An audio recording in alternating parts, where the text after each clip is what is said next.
राज्याचे उपमुख्यमंत्री एकनाथ शिंदे सध्या दिल्ली दौऱ्यावर आहेत। काल एकनाथ शिंदे यांनी पंतप्रधान नरेंद्र मोदी आणि केंद्रीय गृहमंत्री अमित शहाची भेट घेतली।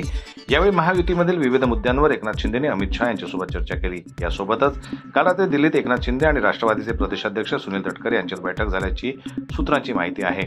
रायगडच्या पालकमंत्री पदाबाबत एकनाथ शिंदे आणि सुनील तटकरे यांच्यात चर्चा झाल्याचं सांगण्यात येत आहे।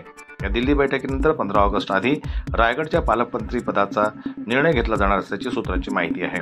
15 ऑगस्टला नवीन पालकमंत्र्यांच्या हस्ते रायगडमध्ये झेंडावंदन होणार असल्याची माहिती समोर येत आहे। त्यामुळे रायगडचं पालकमंत्रीपद शिवसेना शिंदे गटाकडे की राष्ट्रवादीकडे अजित पवार गटाकडे जातं हे आता लवकरच स्पष्ट होईल।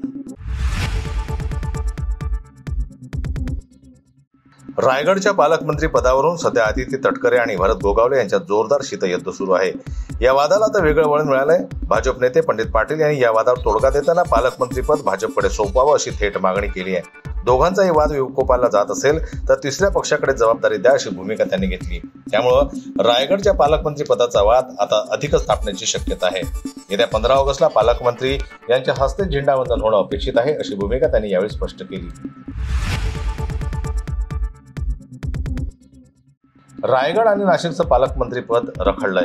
राज्य सरकारकडून 18 जानेवारी 2025 रोजी सर्व जिल्ह्यांच्या पालकमंत्र्यांची यादी जाहीर करण्यात आली। यात रायगडमधून राष्ट्रवादी अजित पवार गटाच्या आदिती तटकरे आणि नाशिकमधून भाजपचे गिरीश महाजन यांच्या नावाची घोषणा करण्यात आली। रायगडमधून शिवसेना शिंदे गटाचे भरत गोगावले आणि नाशिकमधून दादा भुसे हे पालकमंत्री पदासाठी इच्छुक होते। भरत गोगावले आणि दादा भुसे यांच्या समर्थकांकडून नाराजी व्यक्त करण्यात आल्यानंतर अवघ्या एका दिवसात रायगड आणि नाशिकच्या पालकमंत्री पदाचा निर्णय स्थगित करण्यात आला। यानंतर आजपर्यंत रायगड आणि नाशिकमधील पालकमंत्री पद रखडलंय।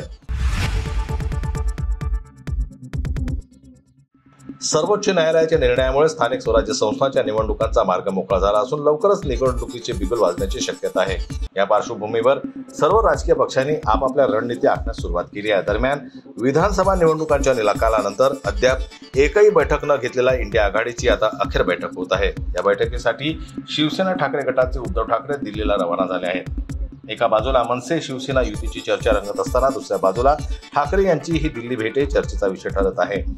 दिल्लीत दाखल झाल्यानंतर बुधवारी रात्री त्यांनी ठाकरे गटाच्या लोकसभा आणि राज्यसभा खासदारांची संयुक्त बैठक घेतली।